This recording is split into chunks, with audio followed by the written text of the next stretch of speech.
ఆమె పేరు Ramya. Cinema actor Ramya Krishna కంటే చాలా సెక్సీగా ఉంటుంది. ఆమె అందానికి తగ్గట్టు ఆమెకి కోరికలు కూడా ఎక్కువే. కానీ వాళ్ళ మేనమామ స్టోరీలో ఈ మేనమామకు బదులు బావ అని వాడాను. అది కొంచెం గమనించుకోండి. మేనమామ అతనిని అస్సలు పట్టించుకునేవాడు కాదు. కానీ రమ్యకి అతగాడు అంటే చాలా ఇష్టం. ఆమె తాపత్రయం చూసి రమ్య వాళ్ళ చిన్నత్త ఒక సలహా ఇచ్చింది. ఏమే, వాడంటే నీకు అంత ఇష్టమైతే నాతో ఒక మాట చెప్పొచ్చు కదా. ఏం చేయనత్తా, కనీసం నా మొహం వెనక కూడా చూడడు. సరే, నేను చెప్పినట్లు చెయ్యి, నీ కొంగు పట్టుకుని తిరుగుతాడు అంది చిన్నత్త. చెప్పత్తా, నీకు రుణపడి ఉంటాను అంది ముద్దుగా. ఇది ఎవరికీ చెప్పకు సుమి అని మాట తీసుకుంది.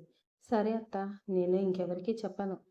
అత్తగాడికి ఇష్టమైన వంటకం ఏదో చెప్పు అనగానే రమ్య చటుక్కున గుత్తి వంకాయ కూర అంది.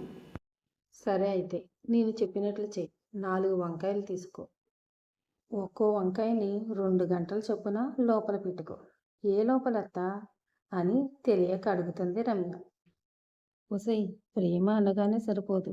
నీ మామది మూడొచ్చినప్పుడు పెట్టుకోవాలనిపించే చోటు. ఆ మాట వినగానే రమ్య అబ్బే చీ అంటది. చీ అంటే ఎలాగే, నీ బావ నీకు కావాలంటే ముందు చెప్పింది చెయ్యి. సరే అత్త అంటూ వెళ్ళిపోయింది. పెరట్లో ఉన్న వంకాయ చెట్టుని చూడగానే వంకాయల్ని చూసి నా బావవేలే అనుకుంటూ సాయంత్రం పూట ఆ చెట్టుకు ఉన్న 5 వంకాయలు కోసింది.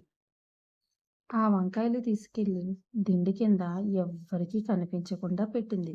రాత్రి అవగానే అందరూ పడుకున్న తర్వాత పుస్తకంలా తెరచి పెద్దది కావడంతో 2 ఒకే దానిలో పెట్టుకోవడంతో పరవశంతో ఒళ్ళంతా హీటెక్కింది. ఆ ప్లేస్లో మరీ హీటెక్కింది. రాత్రి తమకంతో పడుకున్న ఆమెకు మెలకువ వచ్చింది. వెంటనే మంచం దిగి లేచి 2 అడుగులు వేయగానే లోపల నుంచి జారినట్లు తబుక్కున పడింది. అప్పుడు రాత్రి జరిగిందంతా గుర్తుకు వచ్చి చటుక్కున నవ్వేసింది. ముందుగా అనుకున్న ప్రకారం ఆ రోజు పూరీలు వేసి పూరీలో కూరగా వంకాయ కూర చేసి పెట్టింది. ఆత్రంగా వంకాయ కూర తిన్న బావ, ఇంకా కూర ఉందా, అయిపోయిందా? చాలా బాగుంది కూర. ఆహా, ఇట్లాంటి కూర ఎప్పుడూ తినలేదు. ఆ రోజు మొదలుకొని మరదలు వెనకాల ఆ కూర కావాలని వెనకాలే తిరిగేవాడు. ఆ పువ్వు వంకాయ కూర రుచి అట్లాంటిది మరి.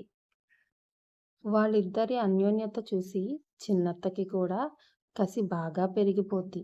ఎలాగైనా వీడిని నా వైపు తిప్పుకోవాలి.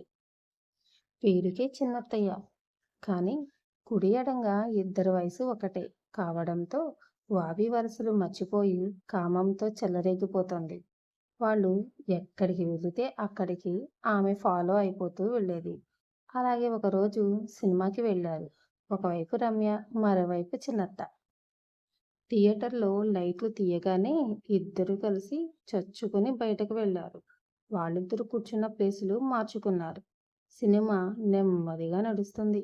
రొమాంటిక్ సీన్లు వచ్చినప్పుడల్లా చిన్నత్త చెయ్యి అతడికి కాళ్ళ మధ్యలోకి వెళ్ళింది.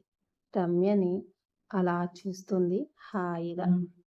థ్రిల్ ఫీల్ అవుతూ అవుట్ అయిపోయాడు. ఆ పడిపోయిన పాయసం అంతా ఆత్రంగా చీకి నాకేసింది. అదే కైపులో ఆత్రంగా నోట్లో నోరు పెట్టుకుని గాఢంగా ముద్దు పెట్టి వదిలింది. ఇంటర్వెల్ టైం దగ్గర పడగానే ఇద్దరూ కలిసి మళ్ళీ బాత్రూంకి పోయారు. మీకు మా కథలు నచ్చితే లైక్ చేయండి, సబ్స్క్రైబ్ చేయండి. ఇప్పటి వరకు వీడియో చూసినందుకు ధన్యవాదాలు.